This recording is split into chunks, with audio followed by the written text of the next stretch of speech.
Hola, buenas tardes a todos. Bienvenidos y bienvenidas a este tercer podcast. Buenas tardes a todos, bienvenidos y bienvenidas. Este día vamos a estar platicando sobre las deidades nahuas. Espero que les guste. Es un tema que pues no hay mucha información al respecto y pues vamos a compartir lo poquito que se puede llegar a saber o lo poquito que se conoce sobre este tema que yo sé que a muchos de ustedes les va a interesar. Pero vamos a hablar sobre las deidades nahuas, pero desde una perspectiva actual, porque pues no se tiene mucha documentación al respecto para referirnos a las deidades o cómo eran vistas en un pasado. Sí podemos hablar o platicar o les puedo contar sobre cómo se ven algunas deidades nahuas en la actualidad, porque aún se mencionan por medio de historias, porque aún se cree o se dice que existen. Pero bueno, en la actualidad, pues por todo esto de la religión, ya no se consideran como dioses, sino que a veces durante las historias los mencionan como brujos o sinceramente las personas pues los miran netamente como cosas ficticias, como partes de un cuento, como parte de algo que no es real.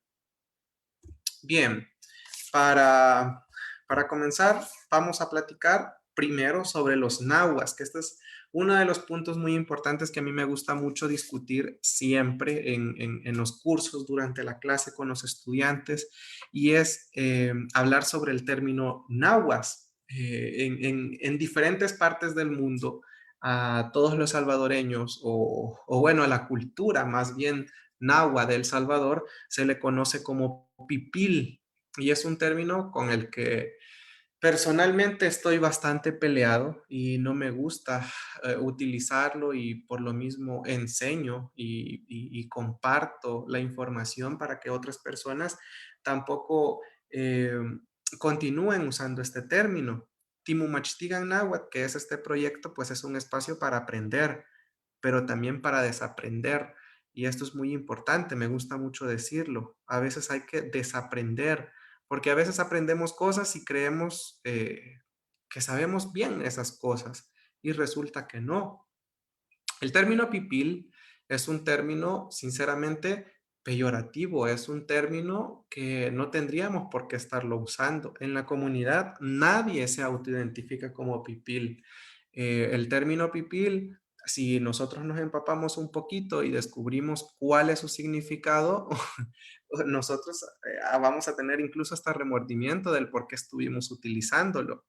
Cuando hablamos de pipiles o por qué nos llamaron pipiles en El Salvador, pues tenemos que remontarnos hacia muchos años, más de 525 años hacia atrás, para irnos al tiempo de la invasión, la mal llamada conquista. ¿Verdad? Pues en la invasión venían españoles y venían tlaxcaltecas a las tierras que actualmente son El Salvador. Antiguamente pues era el señorío de Guxgatán, y cuando vinieron los españoles en conjunto con los tlaxcaltecas, lo que hicieron fue llamar a las personas que ellos encontraban pipiles. Pero, ¿y este nombre por qué? ¿O de dónde surgió? ¿Cómo surgió? Bueno, recordemos que en México se habla náhuatl, pero el náhuatl que se habla allá no es el mismo náhuatl que hablamos nosotros como salvadoreños. Es un náhuatl diferente, son lenguas que están emparentadas, pero que no son una misma lengua. Son lenguas que son familia, pero como familia tienen sus propias diferencias y sus propias similitudes. Entonces, eran lenguas totalmente diferentes. Entonces, ¿qué fue lo que pasó? Cuando vinieron los tlaxcaltecas y los españoles a tierras salvadoreñas o al señorío de Guxgatán, ¿qué fue lo que hicieron? Escucharon a los hablantes nativos del señorío de Guxgatán y ellos escucharon que hablaban extraño el náhuatl. qué raro hablan estos, seguramente dijeron. Entonces, por eso es que surgió el término pipil. ¿Por qué? Porque según documentos antiguos, las personas en El Salvador hablaban un náhuatl con TL, que no era náhuatl, un náhuatl corrupto. Así tal cual lo dicen los documentos antiguos. Entonces, cuando analizamos desde el punto de vista histórico, el por qué nos llamamos así, realmente es algo feo, ¿verdad? Es algo terrible el seguir utilizando un término, un apodo de cierta forma peyorativo, porque prácticamente nos estaban diciendo, es que ustedes no pueden hablar, hablan puro niños. Pipil en la actualidad es un niño, en náhuatl es un niño. Entonces, en El Salvador eran pipiles porque hablaban como niños. Entonces, y las abuelas, cuando uno va a la comunidad y les pregunta, si se consideran pipiles, ellas te dicen, no, yo soy Nancy, yo soy Taxin, yo soy la Machin, yo soy Shulesket, eh, eh, pero no es, nunca van a aceptar, o sea, el término pipil, porque de hecho es un término, ellos dicen, ¿cómo voy a ser un niño? Yo ya soy una señora, un señor, un don, una doña, entonces, no es un término aceptado en la comunidad, pero es un término bueno, a nivel mundial prácticamente nos conocen así. Los libros nos llaman así, los lingüistas nos llaman así, los mismos salvadoreños nos llamamos así, pero es algo que tenemos que desaprender y simplemente, como lo hemos escuchado alguna vez en nuestras vidas, seguimos reproduciéndolo y no cambiamos eso y otras personas nos escuchan y eso se vuelve a repetir y la historia nunca acaba. Entonces, pero es importante que nosotros, que ya sabemos, que nos estamos dando cuenta ahora el origen de esta palabra, pues la dejemos de utilizar. Es como que, imagínese que usted, que bueno, todos tenemos defectos físicos, ¿verdad?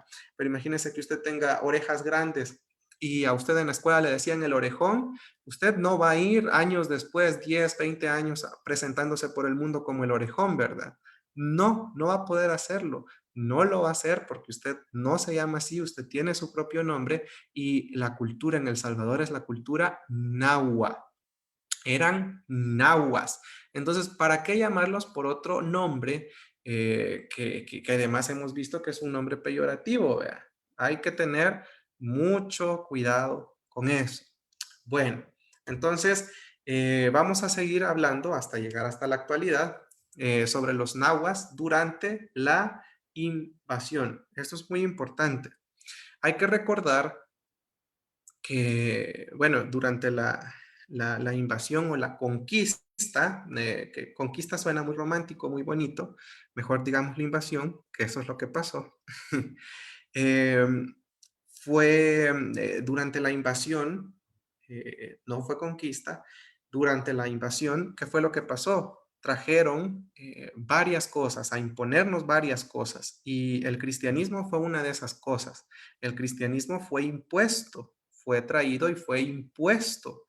Y bueno, por esta imposición, digámoslo así, pienso yo que en estas tierras se tuvo que haber derramado mucho sangre en nombre de Dios, en nombre de la iglesia. También sumándole a esto, durante la invasión pasaba algo muy importante. Y esto es que comenzó a surgir el santerismo. Y esto es algo que no muchas personas platican sobre esto y a mí me parece muy interesante. ¿Qué es el santerismo? Dirá usted. Pues prácticamente son o es cuando las deidades de otras culturas o santos de otras culturas quedan disfrazadas de otros santos de otra religión, de otra cultura. Y fue lo que pasó con acá en América.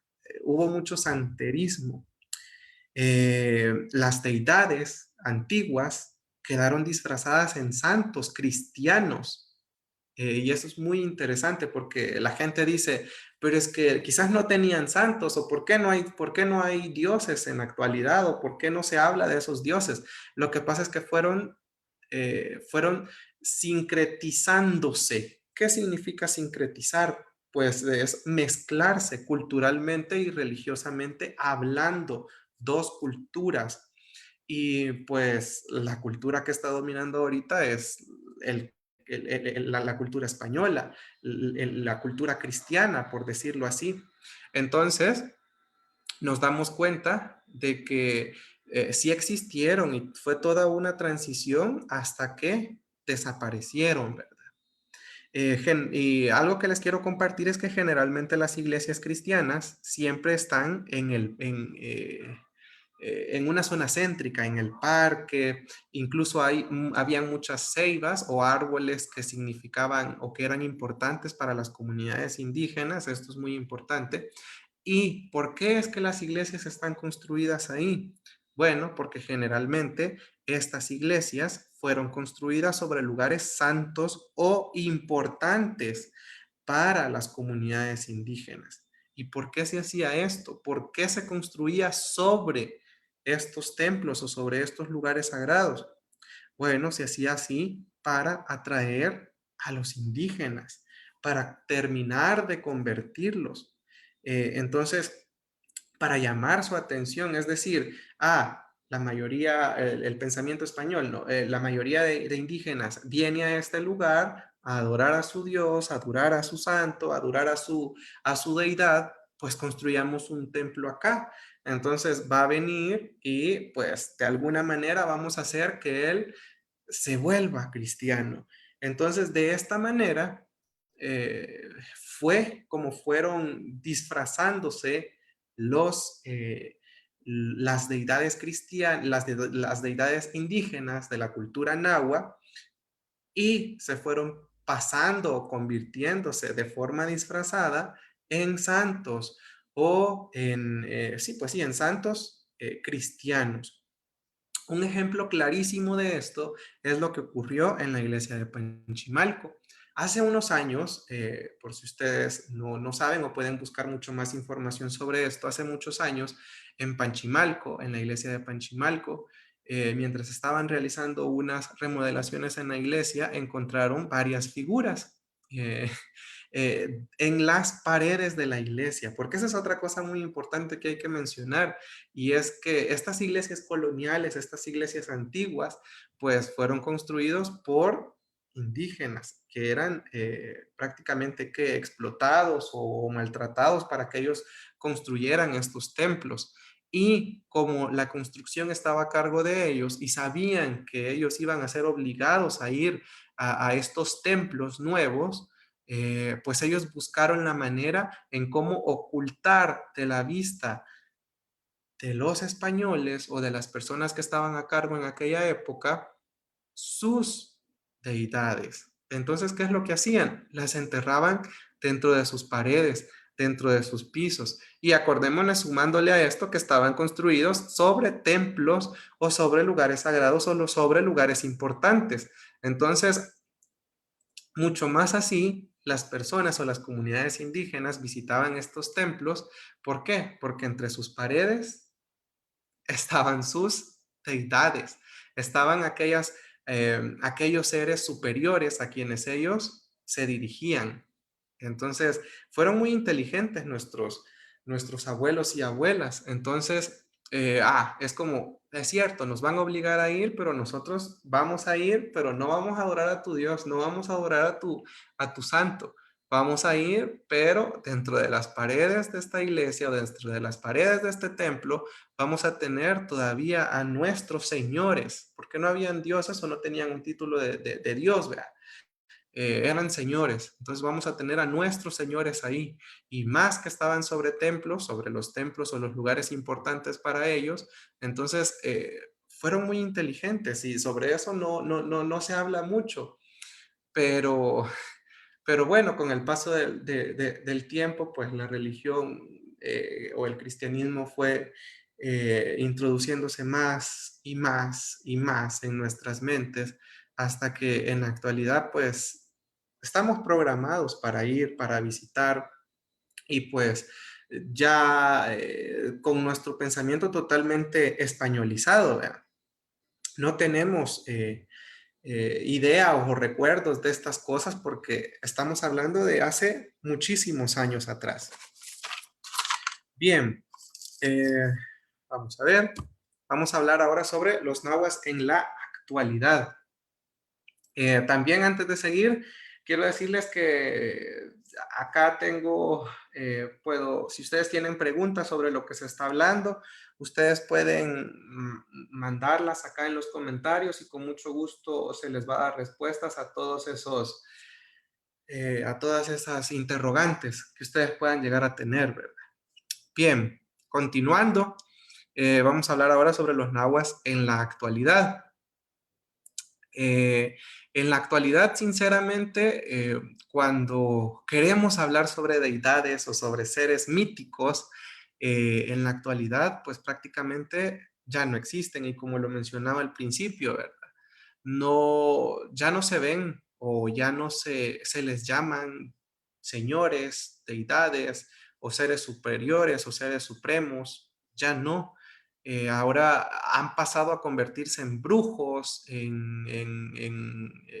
o llamados con términos así, pero esto se debe por el mismo cristianismo.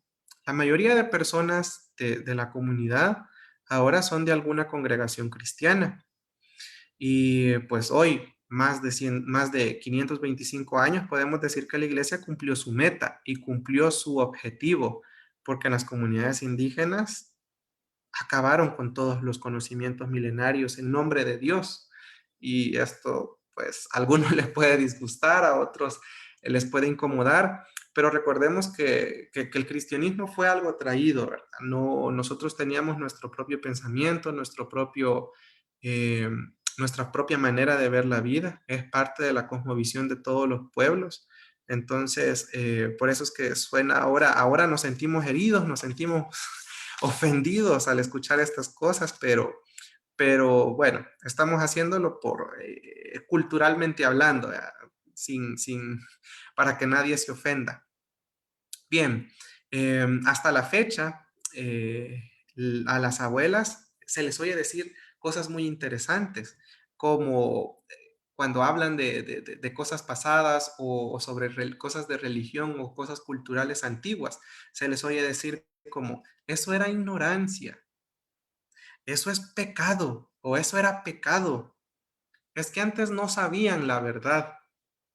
Son comentarios muy comunes escucharlos, que se escuchan en la comunidad y, y por eso se perdieron muchas prácticas antiguas, porque es pecado. ¿Y qué palabra más fea podemos decir ahora? Pecado. Todo se ha convertido en pecado ahora.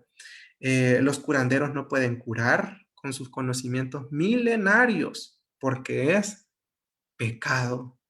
Ya no pueden sobarte ni darte nada porque sos tachado de brujo en la comunidad, cuando no eran brujos, eran personas sabias que tras miles de años de observación, de aciertos y desaciertos, lograron obtener secretos milenarios, pero ya no pueden ejercer porque ahora es pecado. Qué triste. Y por esa razón se ocultaron o viven arrepintiéndose sobre lo que hacían. Y esto son temas bien delicados, el hablarlos, el escucharlos, pero alguien tiene que decirlos, alguien tiene que hablar sobre esto. Y, y bueno, sí que sé que puede incomodar a muchas personas. Y bueno, así es como la iglesia, tantos años, más de 525 años, eh, ha tardado para cumplir su meta, para cumplir sus objetivos y podemos decir que pues lo ha logrado. Ahora todas esas prácticas, todos esos conocimientos, ahora son pecado, pecado. Y esa palabra te la repiten mucho en la comunidad, no es que eso es pecado, no es que eso es malo, no es que eso es no sé qué. Eh, Producto de la religión impuesta. Y estamos hablando de que estas personas a las que ahora se llaman brujos o les llaman brujos, eran personas sabias, eran doctores, eran personas que tenían conocimientos, como les repito, milenarios, que su abuelito y que su tatarabuelo y que su tatarabuelo les heredaban. Y todas estas cosas pues se fueron perdiendo porque ahora es pecado. Entonces, bueno, hasta ahora ya los puse como en un contexto sobre cómo ha venido, digamos, evolucionando todo esto de la religión nahua, cómo una religión destruyó a otra en sus orígenes o en sus principios, pues cuando se intentó hacer esta transición, nuestros abuelos intentaron disfrazar a sus señores en los otros señores, ¿verdad? En los otros señores cristianos, en los que eran santos. Pero bueno, lastimosamente eso no se pudo mantener, pasó a ser parte de la historia, pasó a olvidarse y llegamos en la actualidad en donde prácticamente todos los restos de esta mitología o de esta religión prácticamente ha muerto. Aquí viene un pero, eh, estamos aquí para hablar sobre las deidades nahuas y vamos a hablar sobre las deidades nahuas que todavía tienen una pizca de participación en las comunidades. Como les dije al principio de este podcast, eh, hay todavía historias donde narran y todavía te los nombran y te los cuentan con sus nombres antiguos, pero ya no son dioses. ¿Por qué? Porque es pecado, pero ya no son seres mitológicos, ahora son brujos, porque era pecado. Esa es la palabra clave de ahora, pecado. Todo era pecado.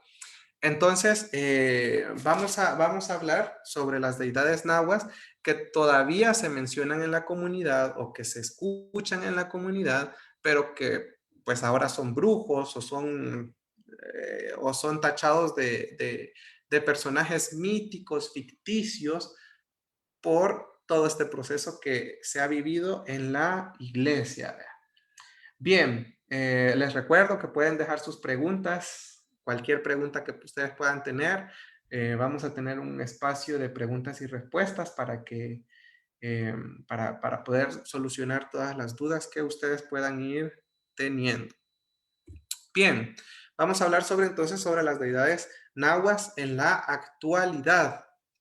Dentro de la tradición oral, menos mal que la tradición oral es una parte muy importante para mantener viva la cultura.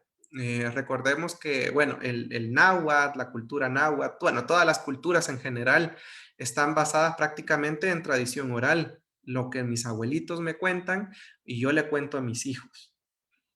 Entonces, eso es una cadena, pero esta cadena, pues lastimosamente se ha ido cortando con el paso del tiempo. ¿Verdad?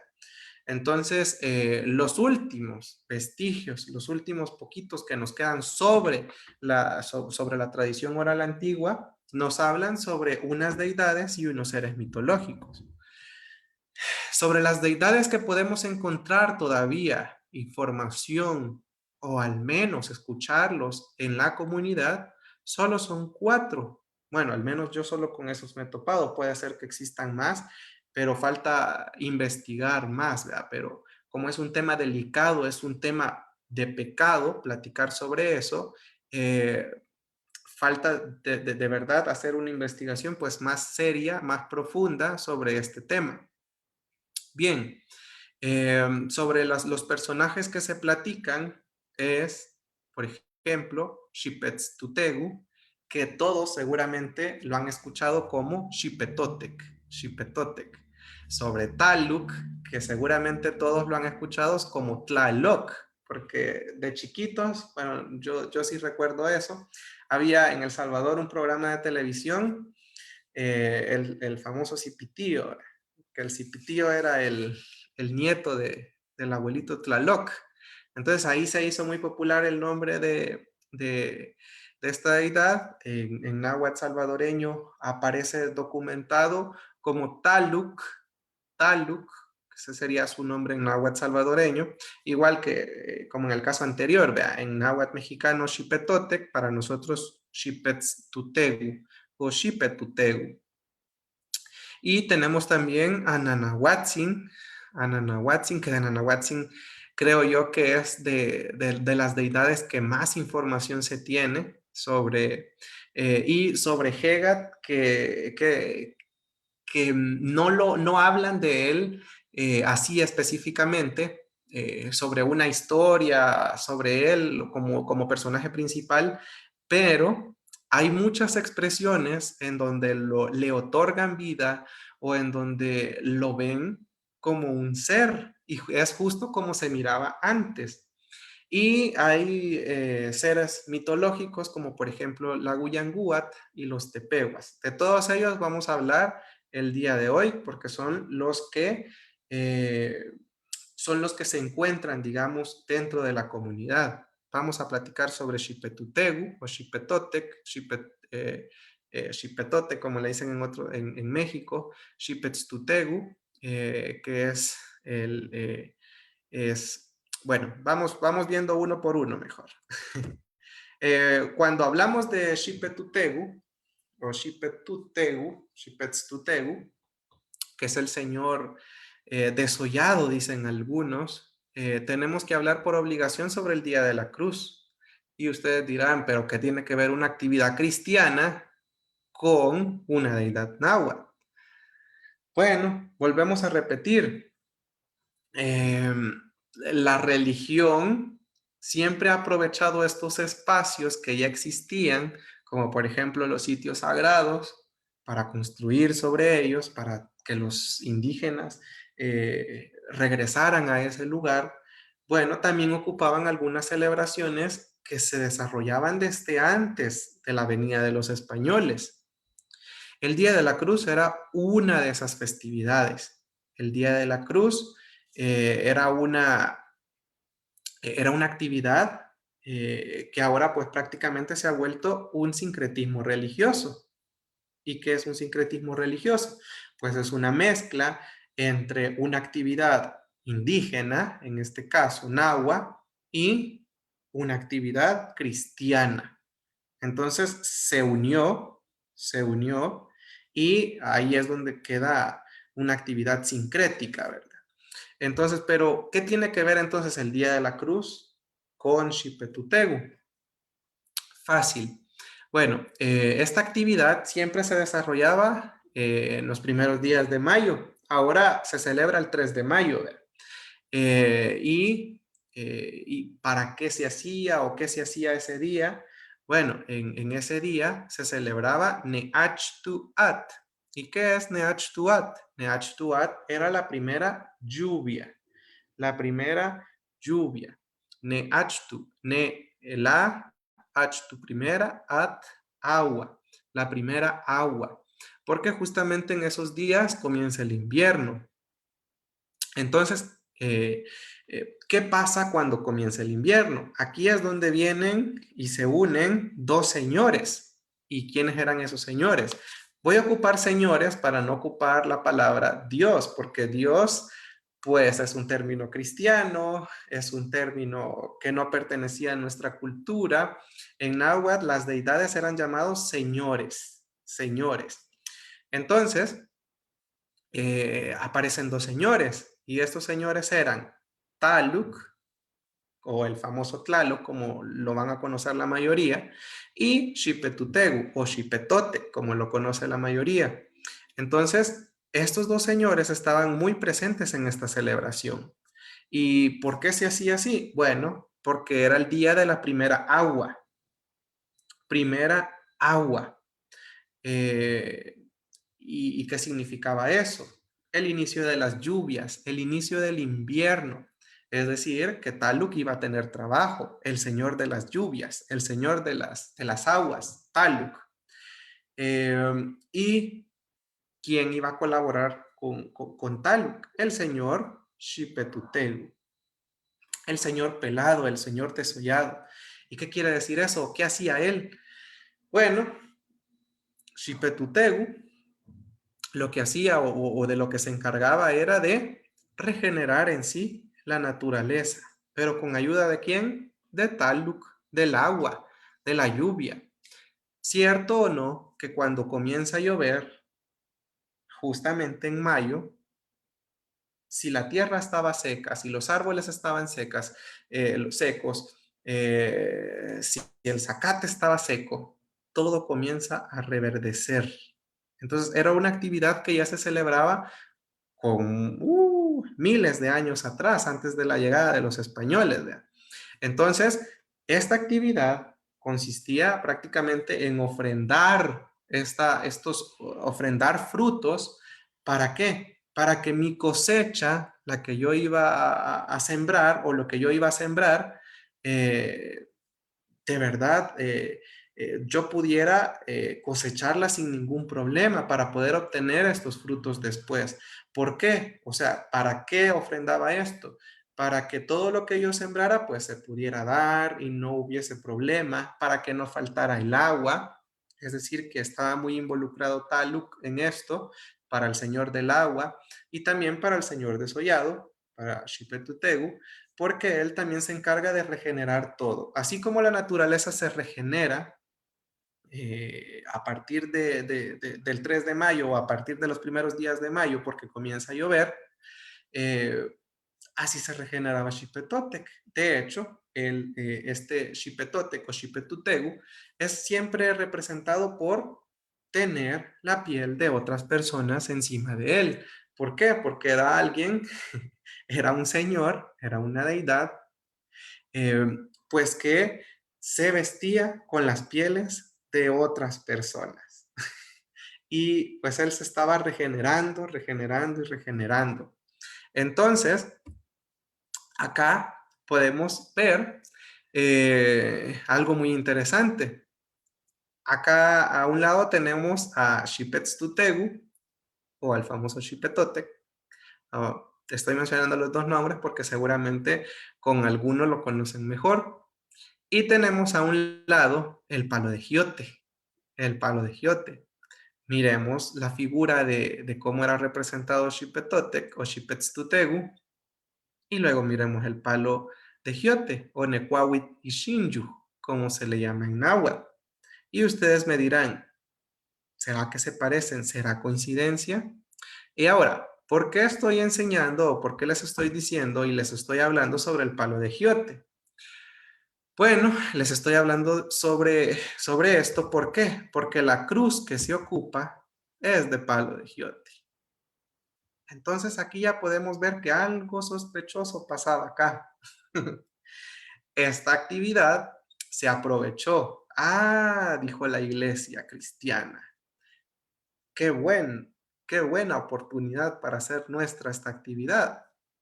Digámosle que hoy vamos a hacer esta actividad, pero en honor a una cruz.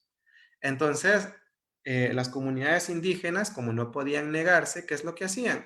Ah, bueno, sincreticémoslo, disfracémoslo. Entonces, buscaron un material, en este caso el Ikwawit Ishinju, para disfrazar a su señor, para que su señor siempre estuviera presente.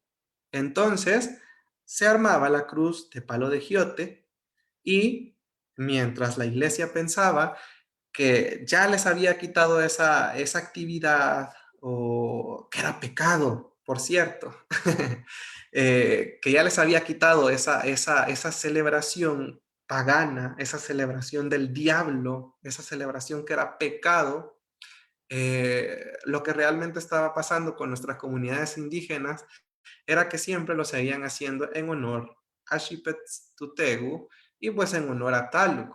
¿Por qué? Porque hay otra actividad que esta también se ha perdido mucho.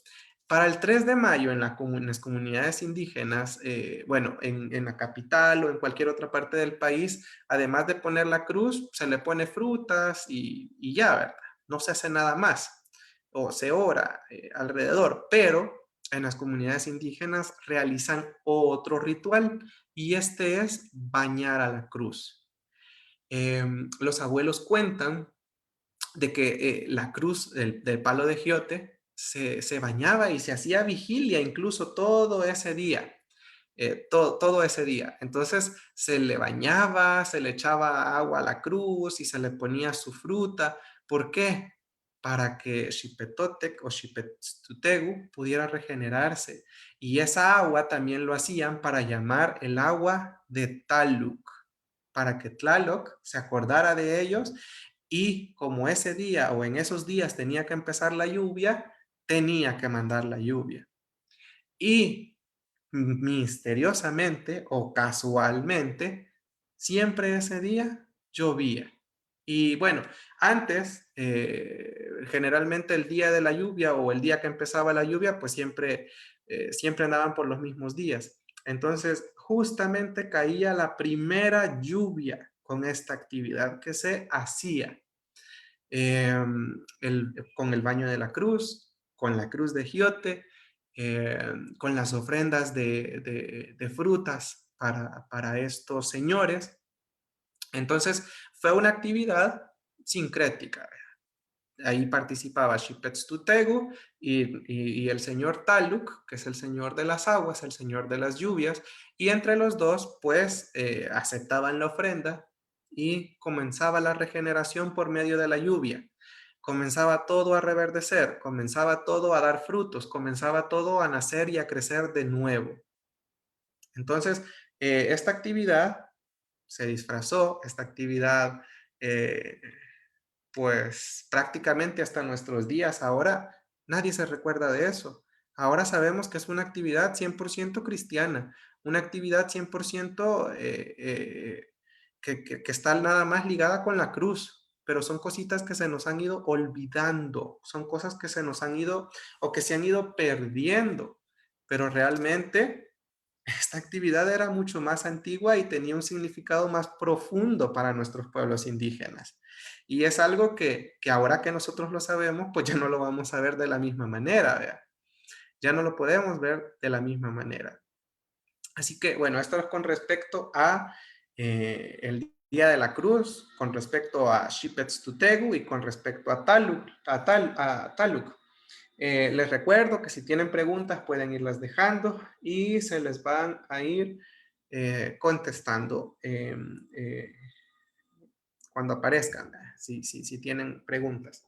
Bien, vamos a hablar ahora, porque ya hablamos bastante sobre Xipetztutegu y mencionamos al señor Taluc, pero vamos a ver un poquito más sobre él. Sobre Taluc, pues no se tiene mucha información, no aparece sinceramente en historias, así no se conoce mucho sobre él, pero tenemos, por ejemplo, varias bueno, una sola historia que lo menciona. De hecho, los invito a que lean el libro El Pipil no, perdón, Mitos y Leyendas de los Pipiles de Itzalco, de Schul-Jena. Es un libro de un alemán buenísimo que vino a documentar la mitología salvadoreña. Y en ese libro, cuando habla sobre otros seres mitológicos que son los tepehuas, lo menciona. ¿Por qué? Porque los tepehuas son los ayudantes de Taluc.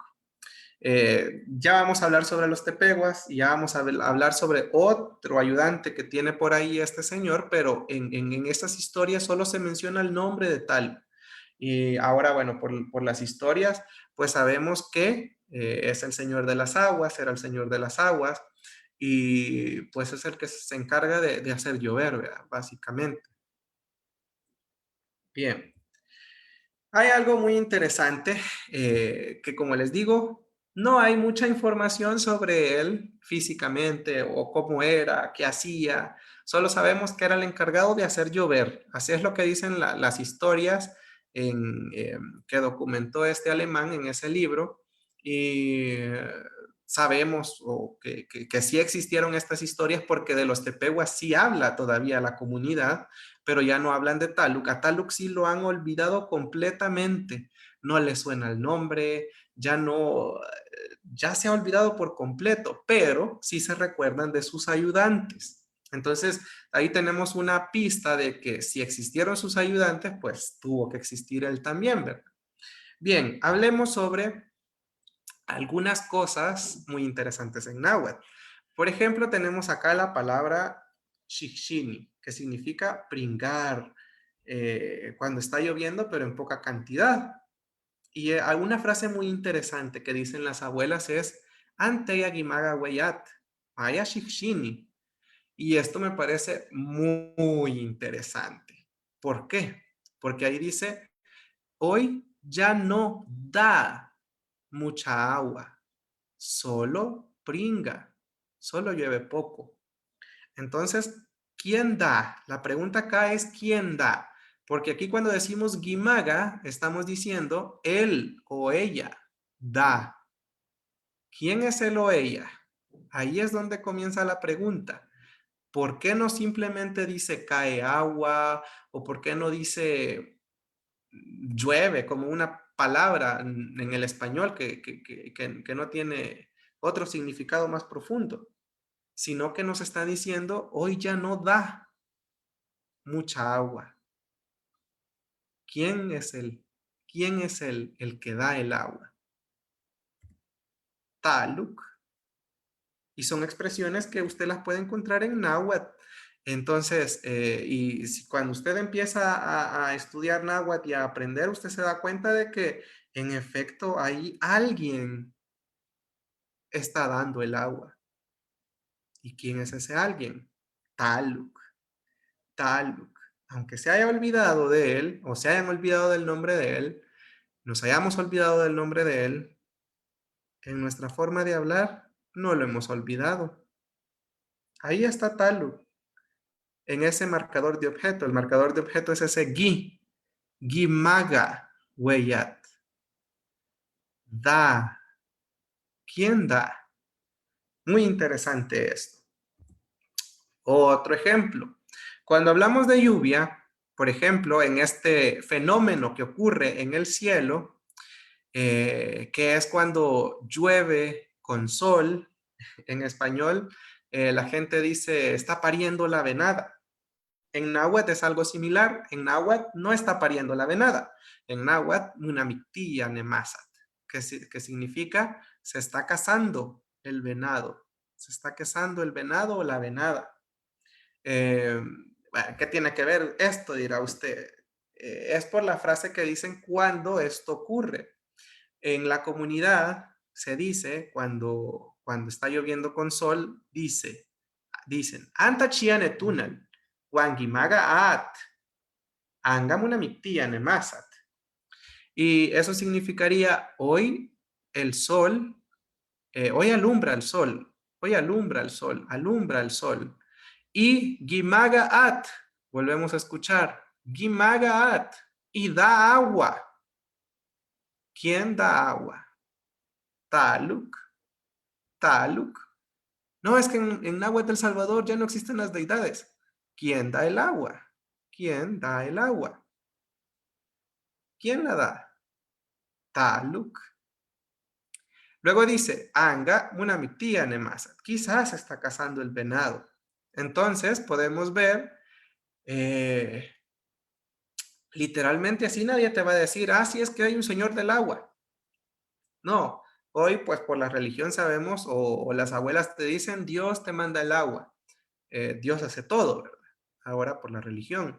Pero acá lo curioso es que te siguen diciendo, da agua. La pregunta acá es, ¿quién es el que da el agua? Ahora, si contestamos con nuestro pensamiento españolizado, cristianizado, pues vamos a decir, Dios da el agua, ¿verdad? Pero recordemos que el náhuatl es un idioma antiguo y esto viene desde antes, ¿verdad? Entonces podemos ver que aquí nos están diciendo que alguien daba el agua. Taluk, más claro imposible. En los dos ejemplos hay una persona que da el agua. ¿Quién? Taluk, el señor de la lluvia, el señor de las aguas.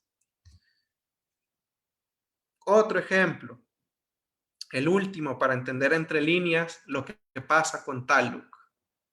Y este es Tapayawit. Tapayawit. Tapayawit es el famoso temporal, así lo decimos en español, en Castilla. Pero ¿qué es Tapayahue? es esa lluvia, ¿verdad? Constante que no se quita. En náhuatl, cuando esto pasa, la frase que dicen está igual de interesante que las anteriores, porque te dicen Angui Chiwa Tapayawit. Hoy lo hace temporal. Hoy le hace temporal. Él o ella. ¿Quién es él? ¿Quién es ella? ¿Quién hace el temporal? ¿Quién lo está haciendo? Taluk. Ahora, pues, todos dirán Dios, ¿verdad? Dios. Sí, pero el náhuatl es un idioma antiguo. Estas frases son antiguas. ¿Quién daba el temporal? ¿Quién daba el agua? Taluk, Taluk. Entonces, hemos encontrado ya dos deidades, digámoslo así, dos señores, ese es el nombre correcto, dos señores eh, antiguos, ¿verdad? Y en ninguna parte pues los hemos visto así directamente, claramente, pero entre líneas entendemos que ahí están o que ahí estuvieron. Entonces, solo es cuestión de primero aprender un poco de náhuatl para poder entender esto, porque si no entendemos o no podemos náhuatl, pues tampoco podemos entender o descubrir todas estas cosas. Y luego ponernos un poquito a pensar nada más, a pensar, ¿verdad? A ponerle coco, como dicen las abuelas, eh, eh, el término. Nixuntalía, Nixuntalía, yo le pongo coco, yo le pongo cabeza a esto.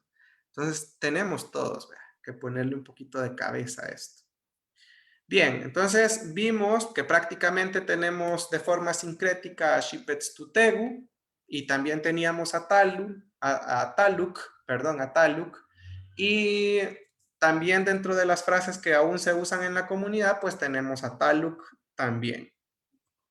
Tenemos ahí a dos señores de la naturaleza. Bien, regresando a esto, entonces ya vimos a Xipetztutegu. Ahí me faltó una U. Y tenemos a Taluk, también que ya conocimos un poquito sobre él. Taluk también hay varios lugares en donde encuentran figuras en El Salvador. El hecho de que ya no se recuerde nada sobre él no quiere decir que no haya existido. Tenemos figuras en Cihuatán y Las Marías. Si no estoy mal, en el lago de Huija también hay petrograbados sobre él. Entonces, existió, hay vestigios sobre él. Lo que ya no hay o ya no se dice es su nombre tal cual, pero como vimos en los casos anteriores, entre líneas se entiende que él siempre está con nosotros o siempre sigue estando en el mundo, ¿verdad? Tenemos también, aparte de Xipetztutegu y Taluk, tenemos a Nanahuatzin, que Nanahuatzin es de la deidad, o sí, de la deidad que más información se tiene de todos estos. Con Nanahuatzin, bueno, pasa algo muy interesante. Realmente pienso yo, si son seres supremos, mucho más que nosotros, pues supongo que pueden incluso variar de género, no sé. Es algo bueno, a mí me genera duda. ¿Por qué? Porque en México sí hay información sobre Nanahuatzin, en El Salvador hay historias sobre Nanahuatzin, pero en México es hombre y en El Salvador es mujer. Entonces ahí hay como, un choque de algo, ¿ya? ¿Qué sexo le ponemos? ¿Es hombre o es mujer? Bueno, les cuento un poquito sobre la historia general de Nanahuatzin y luego vamos a estudiar o a leer la historia de ella. La historia antigua, le estoy hablando de historias que se han documentado mucho tiempo atrás. Y luego vamos a ver la historia que en el presente se cuenta en la comunidad sobre ella. Nanahuatzin, en El Salvador, como les digo, es una mujer, ¿vea? Es una mujer, pero en México o en los documentos antiguos que se encuentran en México lo ponen como hombre.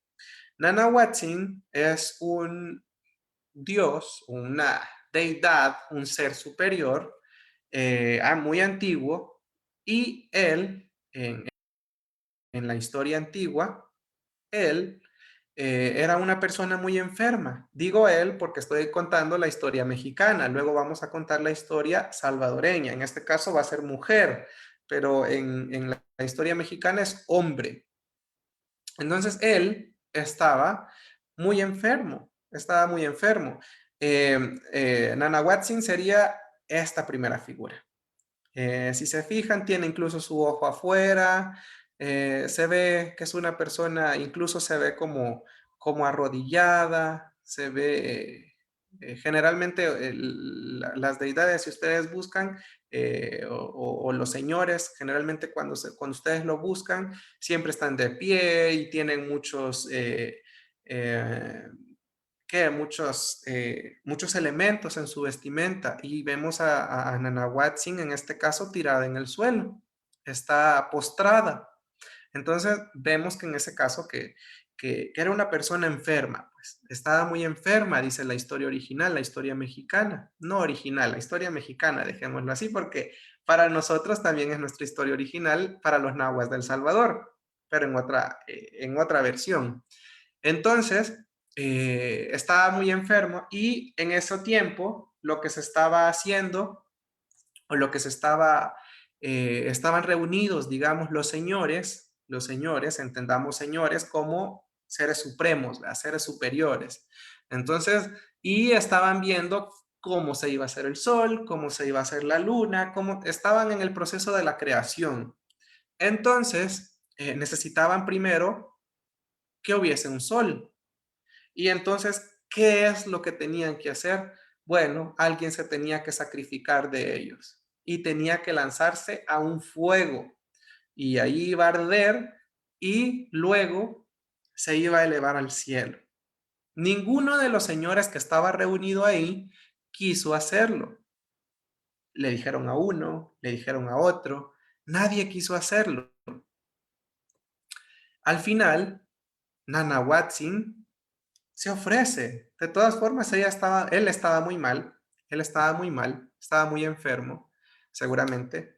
Entonces, se ofrece en sacrificio y dice, yo me voy a tirar al fuego.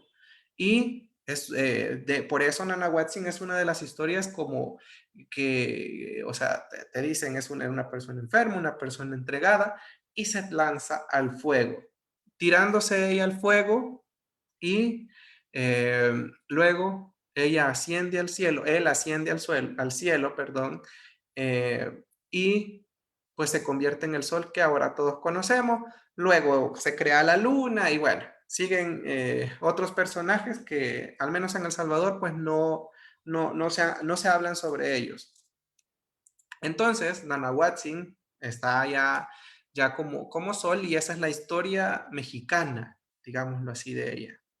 Ahora vamos a conocer la historia salvadoreña de Nanahuatzin. Y esta historia te la siguen contando hasta la fecha. Entonces es una historia que, aunque he escuchado varias versiones, pero simplemente tiene muchas coincidencias. Pues, les conté primero la mexicana para que ustedes escuchen y sepan cómo, o vayan comparando, ¿verdad? Entre versiones, porque tienen cosas muy similares y cosas muy diferentes. Bien, entonces contemos o leamos la historia de Nanahuatzin. Bien, hace muchos años, una anciana, mientras caminaba por la calle, encontró un árbol de morro. Ella observó que el morro tenía un fruto muy grande, así que decidió cortar ese morro. Lo cortó y se lo llevó para su casa. Al llegar a su casa, lo partió y para su sorpresa encontró a dos niños dentro de este morro. Pónganle mucho cuidado a esto porque estos niños son otros seres mitológicos, van a llegar a ser los ayudantes de Taluk.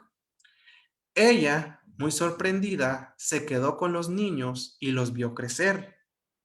Estos niños crecían muy rápido y mientras crecían, ella notó que no eran personas normales. pues tenían habilidades especiales, ya que mientras una vez estaban pescando, ellos tomaban el agua en una red de pescar y lo movían de un lado para otro. La movían de un lado para otro. Los jóvenes eran muy inquietos y desesperaban a la pobre anciana. Esta anciana de la que se está hablando es Nana Watson. No se menciona el nombre, pero ahorita les cuento que ella es. Los jóvenes siempre iban a pescar y llevaban camarones y les gustaban muchísimo. Pero mientras dormían, Nana Watson les untaba la grasa de los camarones en los labios para hacerles creer que los jóvenes ya habían comido. Entonces, esta Nana Watson vemos que tiene ahí algo, ya no es tan humilde como en la versión anterior que les conté, es una señora también un poquito traviesa, aunque decía la historia también que los niños eran muy inquietos y la desesperaban. Entonces, digamos que era recíproco el trato. Entonces, mientras estos jóvenes, que son los tepehuas, dormían, Nana Watson les untaba la grasa de los camarones en sus labios, para que cuando se despertaran no la estuvieran molestando. Entonces, cuando despertaban estos muchachos, eh, ella decía, pero si ya comieron, tóquense los labios. Y ellos se tocaban los labios y en efecto tenían la grasa de los camarones untadas en los labios, pero era porque Nana Watson se los había untado mientras ellos dormían. Entonces, con el paso del tiempo, los jóvenes se dieron cuenta de lo mala que era la anciana con ellos, pues ellos iban a pescar y la anciana no les daba ni de comer. Por lo que muy molestos le pusieron 3 pruebas a la señora y le advirtieron que de no pasar esas 3 pruebas, ellos le quitarían el corazón y se lo comerían. La primera prueba consistió en ir al río y ella debía llenar la red de pesca sin que se le saliera el agua. Voy a hacer una pequeña pausa aquí porque ahorita mientras leí esto del corazón me recordé que esto no se los conté en la versión mexicana. Hay una versión mexicana en la que dice que Nana Watson, el señor, porque allá es señor, se sacrifica y da su corazón y lo tira al fuego. Y pues luego él se eleva. Entonces acá, qué interesante esto, porque aquí también el corazón de la señora está en juego. Bueno, seguimos. La primera prueba consistió en ir al río y ella debía llenar la red de pesca con agua sin que se le saliera, al igual como lo hacían ellos. Y ella, obviamente, pues no logró hacerlo.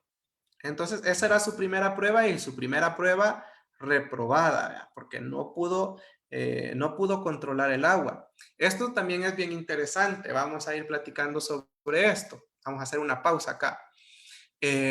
¿Por qué estos muchachos que salieron del morro, tenían la capacidad de agarrar el agua con sus matatas? Si las matatas son como una especie de redes, y ustedes saben que en una matata no se puede guardar agua, es imposible. Entonces, esta historia lo que nos está diciendo es que estos niños controlaban el agua. Y esta habilidad les va a servir muchísimo porque cuando crezcan van a ser los ayudantes de Taluk. Van a ser los que le ayudan a Taluk a hacer llover. Eso es bien interesante. Eh, Esto, bueno, no te lo dicen los abuelos, pero cuando uno se pone a analizar todas estas cosas y después llega a la conclusión y uno dice, desde chiquitos ellos ya traían que ellos iban a ser pues los ayudantes del Dios, del Señor de las lluvias, no el Dios, el Señor de las lluvias. Bien, en su segunda prueba, la segunda prueba de ella era subirse al techo de la casa y debía orinarse rodeando la casa, pero ella tampoco pudo hacerlo. Otra vez vemos que tiene que ver el agua, ¿verdad? Estaban orinando. Los niños, cuentan los abuelos, que se paraban en el techo de la casa y corrían dando círculos sobre la casa, alrededor de la casa. y la casa quedaba rodeada de orina de ellos. Eh, y bueno, ahí volvemos a ver, ellos tenían un control del agua. Ellos podían orinar en círculos sobre la casa y pues la pobre anciana no pudo hacerlo y había fallado en su segunda prueba. Vamos a ver qué le prepararon en su tercera prueba. Su tercera prueba era enderezar un árbol torcido, pero ella tampoco pudo hacerlo. Ella estaba muy preocupada, por lo que comenzó a comer basura, dicen las abuelas, para llenar y tapar su corazón. Ella pensaba que si comía basura y se llenaba de cosas feas, pues no le iban a poder encontrar su corazón. Bien, porque sabía que como no había pasado de las pruebas, podía morir. Y así fue. Los jóvenes le sacaron el corazón a Nana Watson y lo lanzaron al fuego. Lo cocinaron y se lo comieron. Entonces, aquí prácticamente vemos que la pobre señora murió, pero dio su corazón, ¿verdad? Dio su corazón. Y ustedes dirán todavía, pero todavía no le veo tanta similitud a la historia. Sigamos. Con el tiempo, Nana Watson volvió a renacer. Ninguna persona normal puede revivir, ¿verdad? Entonces, esto es bien interesante. Se murió porque quemaron su corazón y vuelve a nacer, justo como pasó en la historia de México. Se sacrifica en el fuego y pues revive como sol o vuelve a nacer como sol. Bien, y ahora ella venía con muchas habilidades que antes no tenía, ¿verdad? Como por ejemplo la de desmembrarse, una habilidad muy importante. Con el paso del tiempo, ella se casó porque volvió a nacer y supongo que rejuveneció, volvió a crecer y bueno, ahora está joven otra vez y dice que ahora se volvió a casar. Por las noches, ella salía sin que su marido se diera cuenta. Uno de los vecinos se dio cuenta de lo que pasaba con Nana Watson y le contó a su esposo. El esposo no creía, puesto que él siempre sentía el cuerpo de Nana Watson junto a él. Pero esa noche, por sus dudas, tuvo cuidado y la esperó. Nana Watson, al verse descubierta, saltó a la nuca de su marido y le pegó y se le pegó a su cuerpo. Vamos a hacer una pausa aquí. ¿Por qué el señor nunca se había dado cuenta de que Nana Watson salía de noche? Porque Nana Watson era astuta. ¿Y qué es lo que ella hacía? Dejaba su tronco de cuerpo, pero ella se iba, su cabeza se iba, sus piernas se iba su cuerpo desmembrado. Pero el esposo, el marido, todas las noches la sentía junto a ella, pero lo que estaba ahí era el tronco de ella. Por eso es que el marido nunca sospechó hasta que el vecino le dijo. Bien, ahora, cuando el marido se dio cuenta de esto que estaba pasando, pues le esperó y cuando ella llegó, le brincó al cuello, ¿verdad? Y le saltó al cuello y se le pegó. El señor estaba desesperado, pues todo lo que comía él, Nana Watson lo absorbía. Entonces aquí vemos que ya se volvía un problema, ¿verdad? Porque prácticamente se le pegó al marido, pero ahora todo lo que él comía se lo, se lo ganaban a Watson, se lo chupaban a Watson. Bien, por lo que a él se le ocurrió un plan para deshacerse de ella. Así que un día la sacó para recolectar frutos y mientras el señor se subía a un árbol que le pidió a Nana Watson que se quedara abajo por su seguridad, pero esto lo hizo con la intención de huir y dejarla ahí, ¿verdad?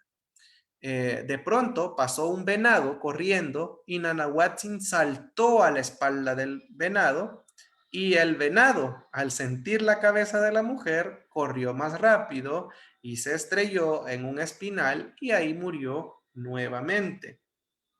Y ahí murió nuevamente. Entonces, ¿qué fue lo que pasó? El plan consistía en que el señor se iba a subir a un palo a cortar frutos, pero como la cabeza podía correr riesgo, le dijo, amor, espérame acá. Y la cabeza se quedó ahí, la cabeza de Nanahuatzin. Y pues de pronto ya vemos que pasó el venado se asustó, bueno, Nanahuatzin saltó al venado, el venado se asustó cuando la sintió a ella y volvió a morir porque fue a estrellarse en un espinal. Es la segunda muerte de Nanahuatzin. Vamos a ver qué pasa con Nanahuatzin. Luego volvió a revivir y esta vez venía más fuerte. Y mientras ella caminaba por el campo, vio a unos zompopos que llevaban unas semillas extrañas, por lo que les preguntó qué eran esas semillas. Y los zompopos le contaron que era maíz. Ella lo probó y le gustó. Entonces les pidió de favor que que le dijeran a dónde podía obtener más. Los zompopos no quisieron decirle a dónde estaba, por lo que ella cortó uno de sus cabellos y amarró a los zompopos hasta que le dijeron que el maíz estaba oculto dentro de un cerro. Ella se elevó a los cielos y como un rayo partió el cerro y sacó el maíz. Y desde entonces, gracias a Nanahuatzin, comemos el maíz. Bien, acá hay cosas bastante interesantes. Ahora, si usted no sabía por qué los sonpopos son como son, bueno, pues es gracias a Nanahuatzin. Supongo que los sonpopos antes eran solo redonditos y desde que Nanahuatzin los castigó porque dice que los amarró y no los dejaba ir hasta que no le dijeran dónde estaba el maíz. Nanahuatzin los amarra y la cinturita de los zompopos se les formó. ¿Por qué? Porque con el cabello de ella estaban amarrados y desde ahí se les formaron su cinturita a los zompopos. Entonces, bueno, es un dato ahí que puede interesar. También el otro es que, bueno, gracias a Nana Watson, también ahora nosotros tenemos el maíz. Creo que cada cultura tiene diferentes formas o diferentes historias de cómo se consiguió, se encontró el maíz. Para los nahuas esta sería su historia, gracias a Nana Watson, que sabemos que entonces era una persona o fue una de las deidades importantes en El Salvador, porque esta historia se mantiene. Y pienso yo que se le ha mantenido viva en las historias porque el descubrimiento del maíz es algo muy importante, porque gracias al maíz, pues comemos hasta el día de hoy, nuestra alimentación está basada en el maíz. Entonces, era una historia que definitivamente era muy difícil que se perdiera. ¿Por qué? Porque gracias a ella tenemos el maíz. Y bueno, como vemos, también las abuelas te dicen, ella era una bruja. Hoy te dicen que es una bruja. ¿Por qué? Porque no hayan la manera de explicarte que era una deidad, una señora, ella era una doña. Así como hay señores, había señoras. ¿Verdad? Ella era una señora. En México fue la señora que se convirtió en sol. Acá pues no te dicen que llega hasta el cielo, pero eh, probablemente esa parte de la historia se perdió, porque aquí ella queda viva, ya no te dicen nada, ¿verdad? Ya no te dicen nada más sobre qué pasó con ella, pero, pero bueno, vemos qué importante fue para los nahuas y te lo cuentan con el mismo nombre antiguo, pues Nanahuatzin. Y además, gracias a ella también le da paso a los tepehuas, que eso es bien interesante porque le da el paso a estos otros seres míticos. Y los tepehuas le dan paso a la Cuyencúa, a la Guyangúat. Entonces todo está bien relacionado, como que a toda esta parte del clima es lo que ha perdurado hasta la fecha o es lo que ha vivido hasta la fecha, porque tenemos Xipetutegu, que pues renueva toda la naturaleza con la ayuda de Taluk, que es la lluvia, y ahora pues está Nanahuatzin, que tenemos gracias a ellas el maíz y que ella encontró a estos muchachos que van a ser los ayudantes de Taluk. Entonces son deidades o son seres que todos están relacionados entre sí, entre sí. Bien, cualquier pregunta, les vuelvo a repetir, ya casi vamos a terminar. Pueden hacerlas, pueden hacerlas, eh, dejarlas en los comentarios y con gusto se les va a contestar. Bien, nos falta hablar sobre Hegat, la última deidad, y luego vamos a hablar sobre los seres mitológicos Guyangúat y Netepehuas. Bien, por último tenemos Ehegat, la última deidad. ¿Qué pasa con Ehegat? Con Ehegat, pues no tenemos mucha información, así como Nanahuatzin, de la única que hay cientos de historias es de Nanahuatzin, ¿verdad? Pero de Ehegat tampoco, y de Ehegat tampoco encontramos eh, ninguna ninguna historia o algo así físico, pues que podamos saber sobre él. Pero ¿quién era Hegat? Hegat era el señor de los vientos, era el señor del viento. Otro señor siempre relacionado con el clima, ¿verdad? Todos los que han sobrevivido hasta la fecha eran los señores o tenían algo que ver con el clima, ¿verdad? Bien, entonces, ahora que ya sabemos que Hegat es el señor de los vientos, veamos algunos ejemplos de lo que se habla en náhuatl sobre él. Tenemos en náhuatl, esto es bien interesante y cuando usted empieza a aprender náhuatl es de las primeras cosas que usted ve y se da cuenta. En náhuatl, el viento tiene vida propia. Eso es buenísimo, porque todos los otros elementos de la naturaleza están muertos. El fuego está, el fuego no, bueno, yo nunca, al menos yo nunca he escuchado historias sobre el fuego. La tierra, pues es tierra, no habla, no nada.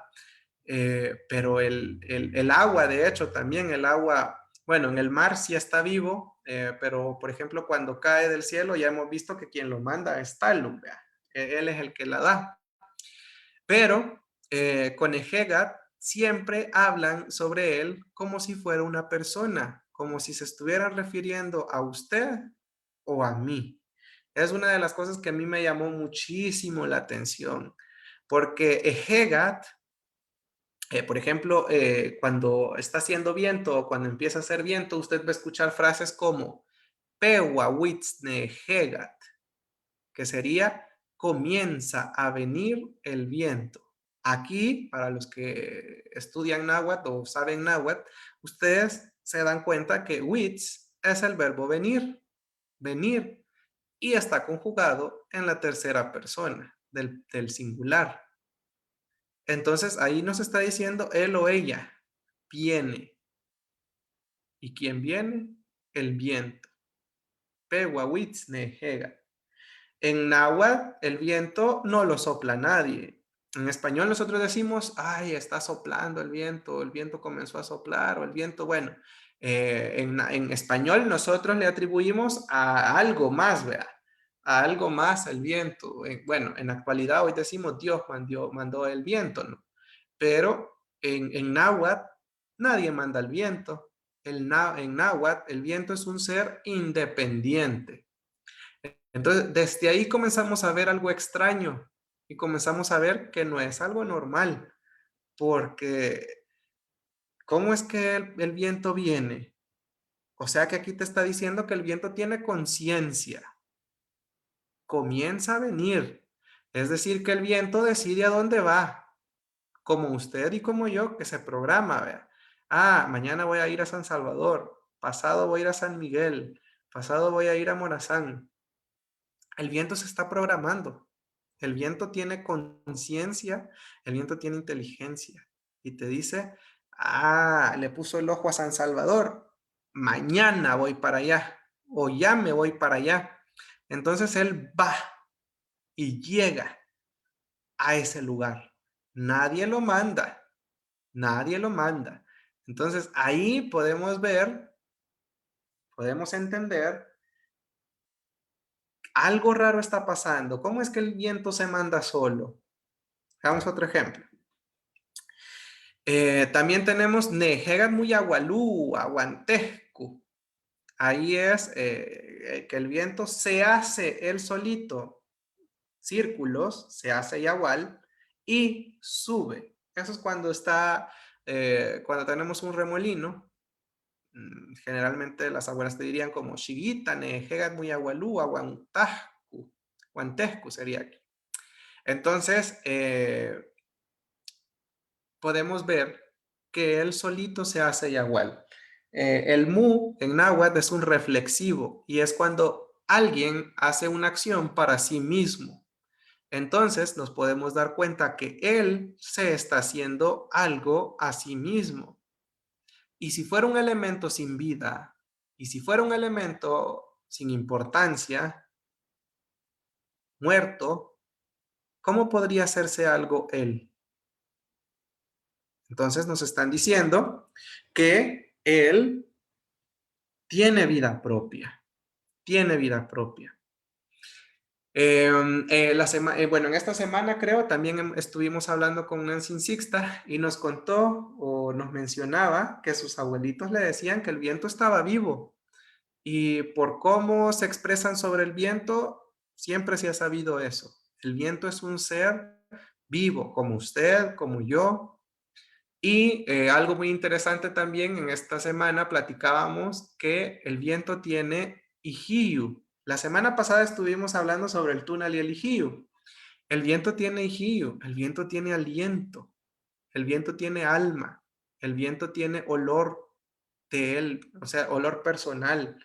Eso es algo muy importante porque si alguien no está vivo no puede tener ijiu. ¿Y cómo es que el ejegat, el aire, el viento, tiene ijiu? Eso es muy interesante y muy importante. Y ya hemos visto entonces tiene conciencia, tiene aliento, puede pensar.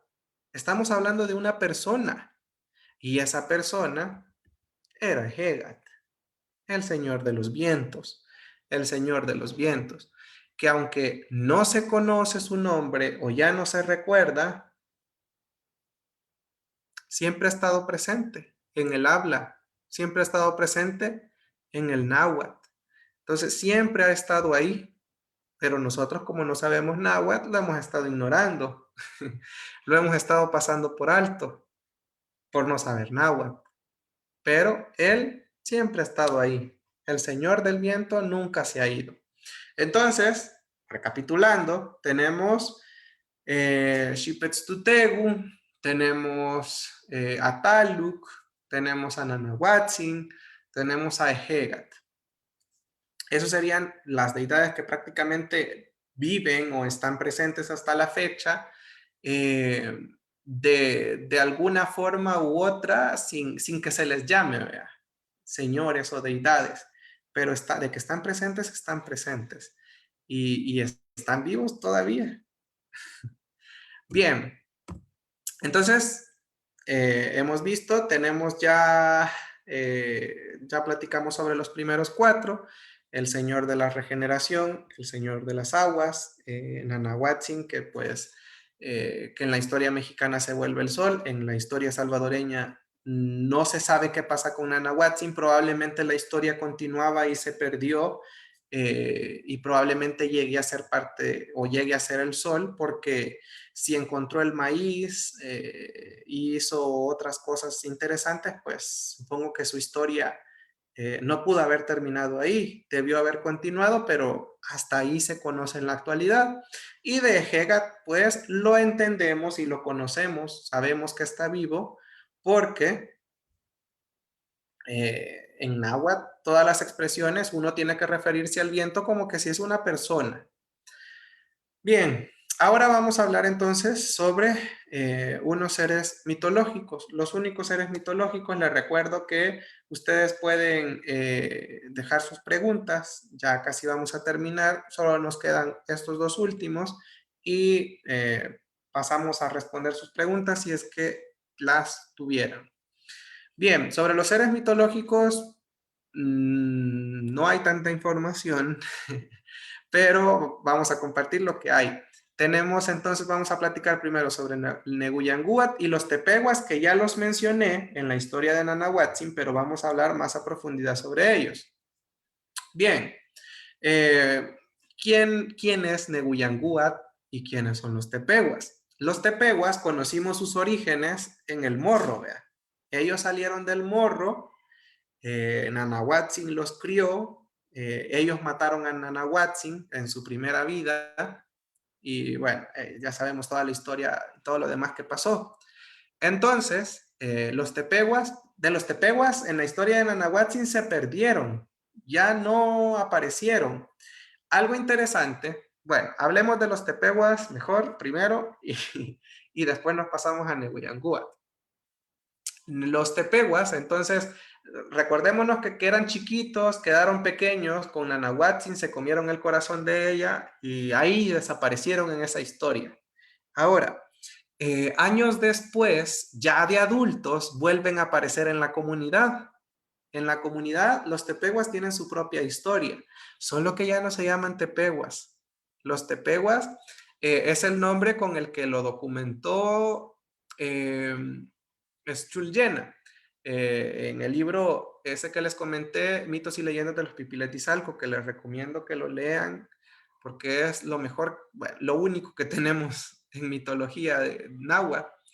Eh, entonces, él los documenta en Izalco como tepehuas. Estos en la comunidad, al menos en Santo Domingo de Guzmán, en Huitzapan, no se llaman tepehuas. Ellos cuando crecen se van a volver en los huracaneros. En Santo Domingo de Guzmán se les conocen como huracaneros. Y volvemos a ver de nuevo, todos están relacionados con el clima. Los que han sobrevivido son los que estaban relacionados con el clima. Entonces, estos huracaneros, como les llaman en la comunidad, tienen otro nombre también y son arbolarios. ¿Por qué? Porque vuelan sobre los árboles, arbolarios. Estos seres míticos, porque ellos no son deidades, no son señores, son ayudantes de Taluk, del Señor de las Lluvias. Ellos son príncipes, dicen las abuelas. Los tepehuas, bueno, tepehuas son los mismos huracaneros y los mismos arbolarios. Aclaro esto porque por si voy intercambiando nombres, ustedes sepan que estoy hablando de los mismos. Tepehuas es el nombre con el que se le conocían en Izalco, en Santo Domingo se les conocen como huracaneros o arbolarios. Entonces, estos son considerados príncipes en Santo Domingo de Guzmán. Ellos no son señores, ellos son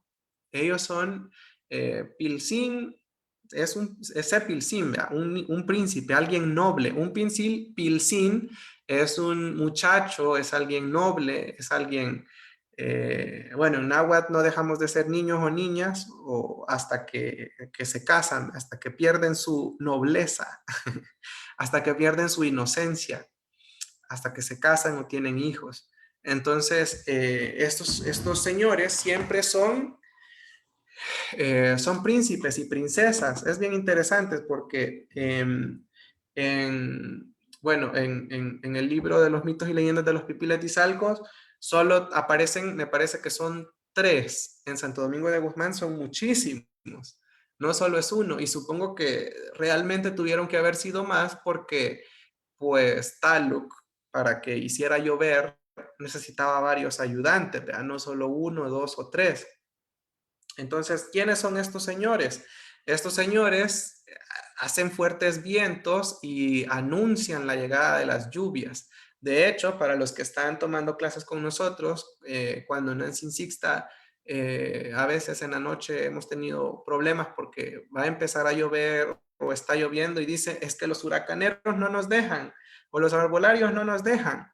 Se están refiriendo a estos señores. ¿Por qué? Porque dicen que empieza a tronar y dice, ay, ya vienen los huracaneros, dice.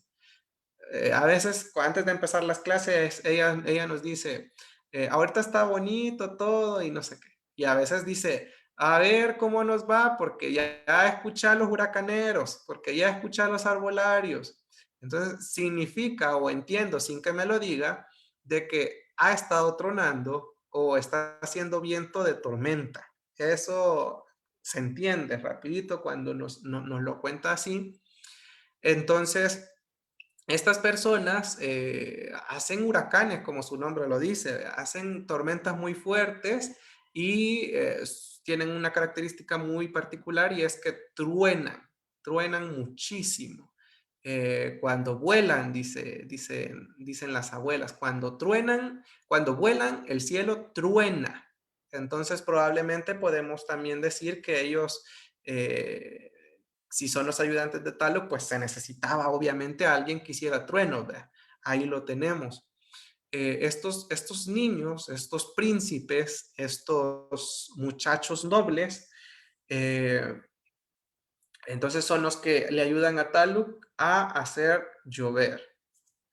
Bien, pero ellos tienen a un ayudante. Esta ayudante es la Cuyancúa.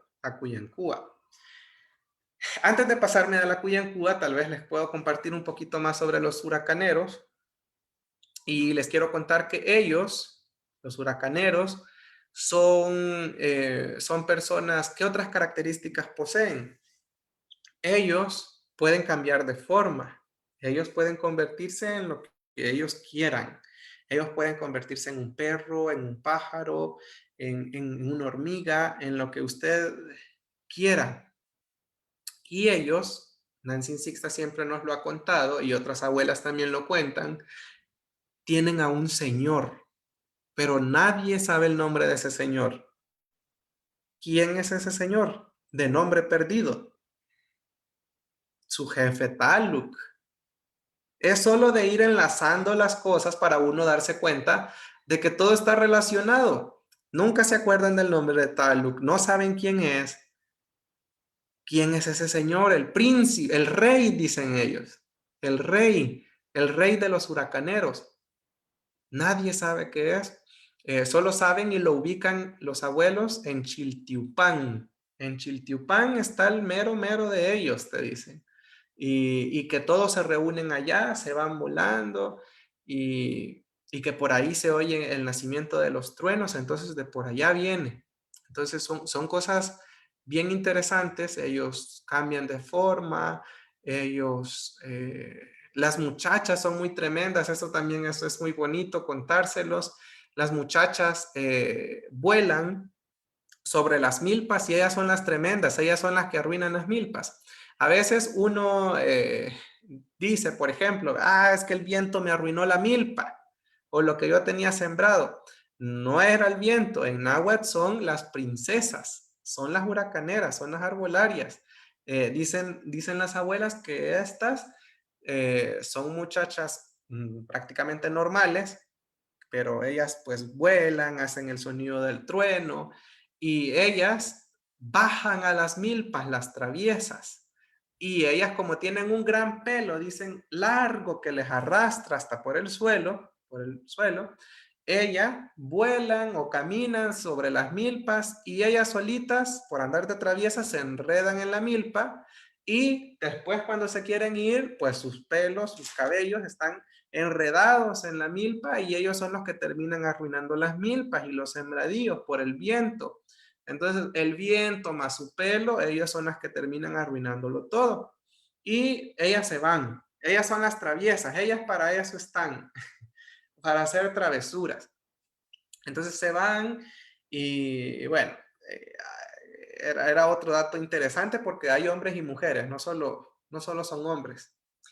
Bien, entonces, regresando a esto, en la historia de los mitos y leyendas de los pipiles de Itzalco, encontramos que los tepehuas tienen un ayudante.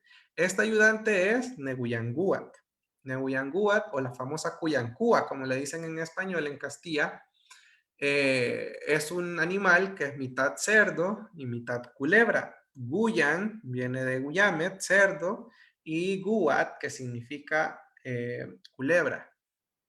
De hecho, hay un estudiante que tiene un doctorado en lingüística y me dice, mira, Yo no creo que Guyamet signifique cerdo, yo creo que era jabalí, porque en estas tierras eh, no habían cerdos y es algo muy interesante que no nos habíamos puesto a pensar. Y seguramente el nombre de Guyamet era el nombre que se le daba a los jabalíes. Entonces, y pues ahora, como los jabalíes van en disminución y lo que abundan son los cerdos, el nombre lo heredaron los cerdos. ¿Vea? Jabalí hoy prácticamente es Cojtan Guyamet, le dicen, es el cerdo de monte, el cerdo montés. Entonces, probablemente el nombre principalmente estaba para un jabalí y de hecho tiene cara de jabalí y una serpiente. ¿Verdad? Entonces, en la actualidad, en la comunidad se maneja una historia, pero la Cuyancúa tiene su propia historia antigua. En la comunidad, ¿cuál es la versión actual de la Cuyancúa? A la Cuyancúa todo mundo la ha visto alguna vez en su vida, en la comunidad. Si no has visto a la Cuyancúa, no tuviste infancia en la comunidad. Este animal, todo mundo te asegura haberla visto y escuchado más de alguna vez. Este animal incluso, esto es algo muy interesante, muy curioso, a veces solemos burlarnos de, es que esas historias o son cosas tan ficticias o no sé qué, para los abuelos no es nada de eso, para los abuelos es 100% real. Los abuelos te dicen, yo no entiendo por qué no han atrapado a una cuyancúa, no sé por qué no la tendrán todavía en el zoológico. O te cuentan,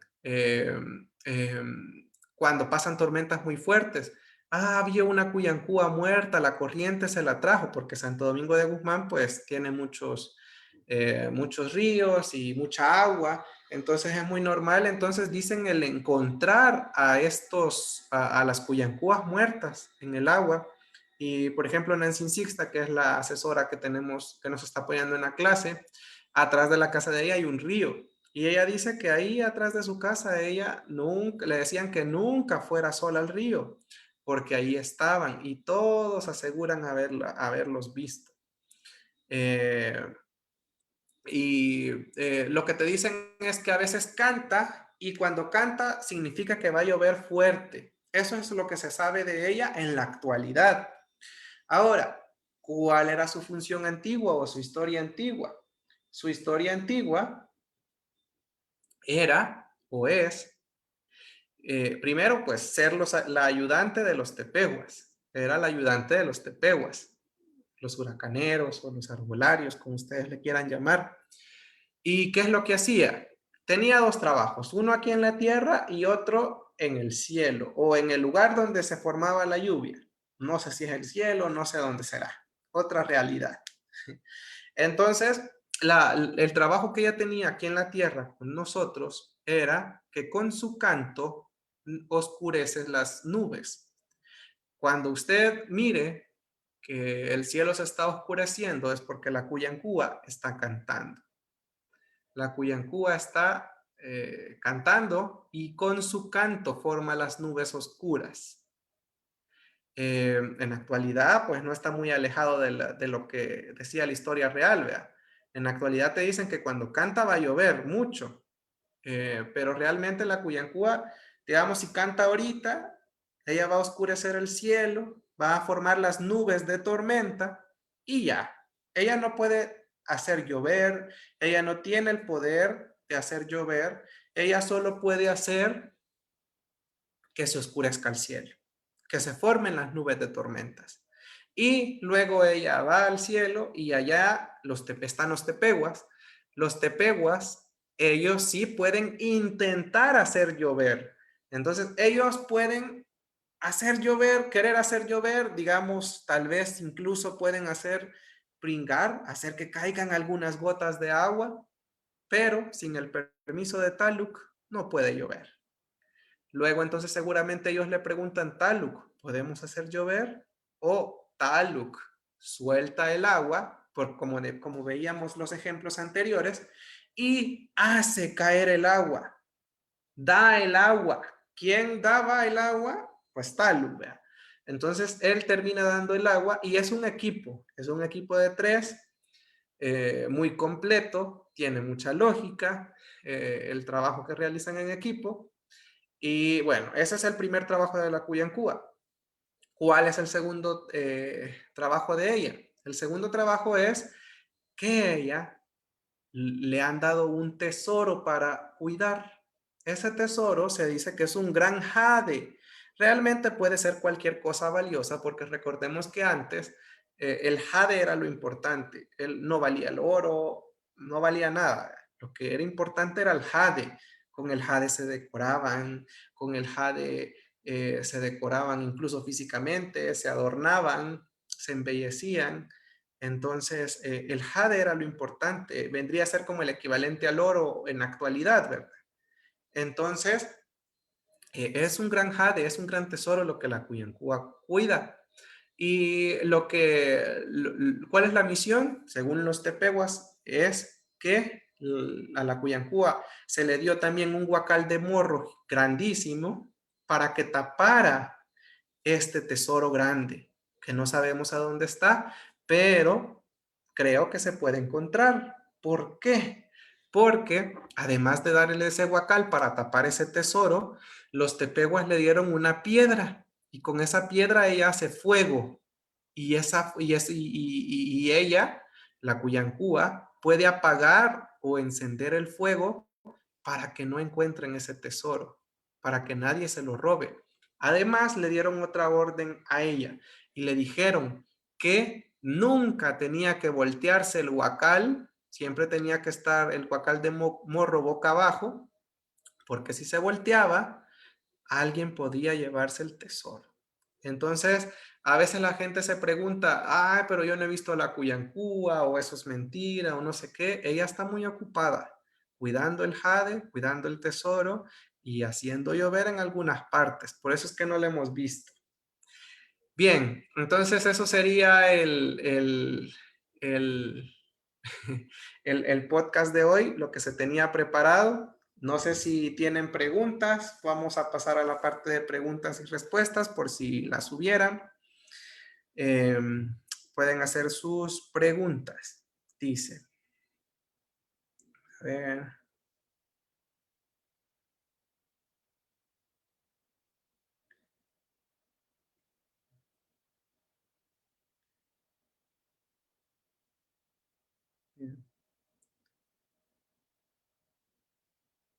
Alguien pregunta si tendrá información de los equivalentes en náhuatl.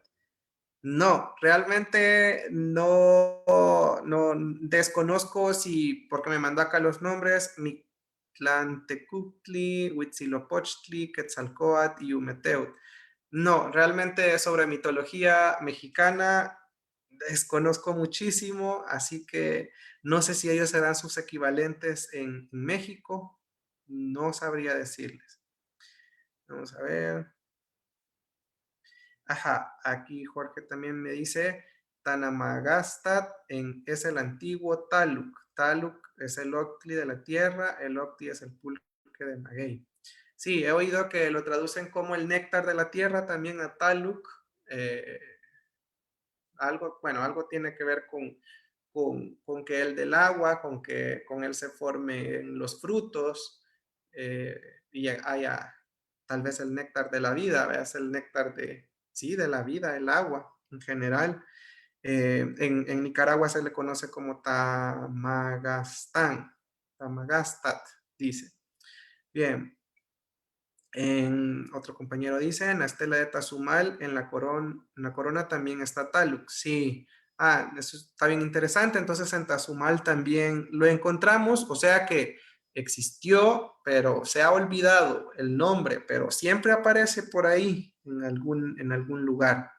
Dice, ¿qué sabemos de Quetzalcóatl y la comunidad de Salcoatitán? Es algo bien interesante. Considero yo, porque de Quetzalcóatl nunca he escuchado nada, su equivalente en náhuatl salvadoreño sería Quetzalcóatl. Nunca he escuchado nada sobre él, a excepción de los lugares, ¿verdad? que tienen el nombre de él, probablemente existió. eh, y de hecho, pues él era uno de los señores principales, digámoslo así, era como el mero, mero jefe, ¿verdad? Y si yo hubiese llegado a invadir una cultura diferente a la mía y quisiera imponer mi cultura, de quien yo primero me deshiciera fuera del jefe, fuera del mero mero. Entonces, considero que probablemente el trabajo para que se olvidara a Quetzalcóatl o a Quetzalcóatl fue lo primero que se hizo. Es como que vinieran ahora, ¿no? Y quisieran cambiar nuestra mentalidad o nuestro pensamiento. Supongo que la primera persona a quien van a querer sustituir o cambiar sería a nuestro Dios, ¿verdad? Nuestro Dios cristiano, digámoslo así, por otro, si hubiera una civilización más avanzada. Entonces, puedo llegar a pensar que estos seres importantes fueron los primeros que se fueron por estrategia. Bueno, al menos yo, si tuviera que conquistar, si tuviera que invadir, creo que es un pensamiento muy lógico y serían de los primeros a quien yo sustituyera o a quien primero yo hiciera que olvidaran para poder seguir eh, implementando nuevo, mi nuevo reino, mi nueva forma de pensar, ¿verdad? Por eso probablemente no exista mucho sobre él.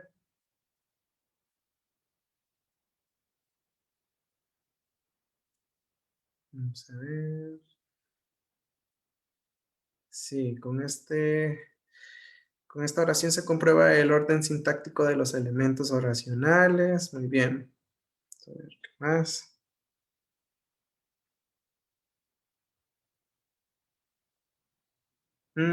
Los manahuas. Ajá, alguien menciona también que ahí vienen los manahuas, dicen. No sé si los manahuas también quizás serían los mismos tepehuas, es otro nombre de ellos, o de los huracaneros, o de los arbolarios.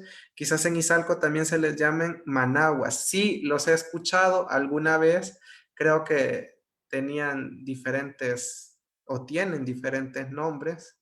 Cada lugar probablemente les llamó de una manera diferente. Ajá.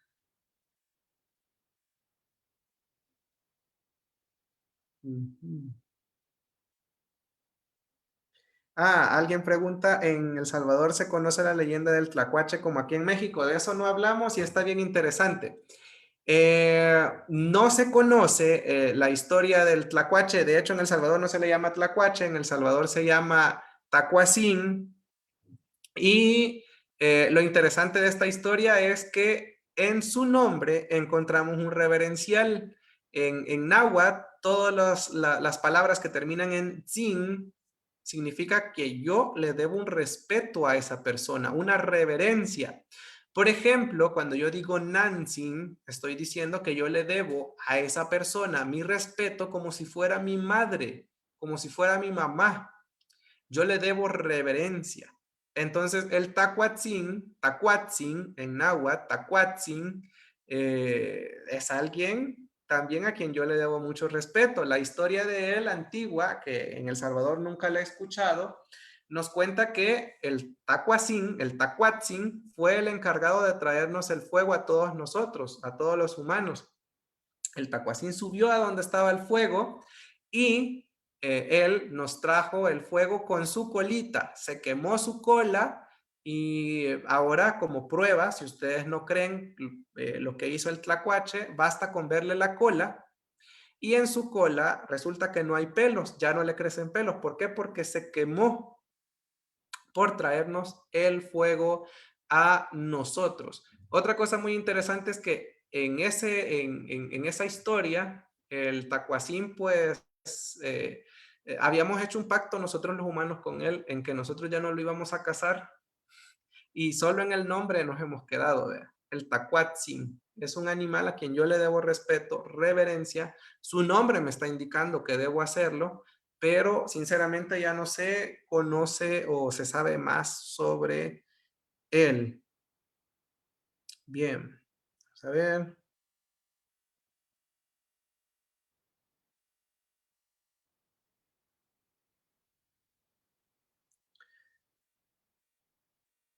Mm. Sí, los tepehuas recogen el agua con sus matatas y las trasladan donde las hace llover. Cuando llueven muchos es porque la matata está tejida de manera ordinaria. Eh, y cuando no llueve es porque la matata, sí, es un tejido muy fino. Sí, toda esta información la podemos encontrar en el libro de Mitos y Leyendas de los Pipiles de Izalco. Ahí nos dan más a detalle si queremos saber sobre los tepehuas, bueno, en todo esto sobre cómo es que funciona la lluvia. Ahí podemos encontrar más información. Dice Quetzalcóatl o Quetzalcóatl fundó Tecpan Izalco.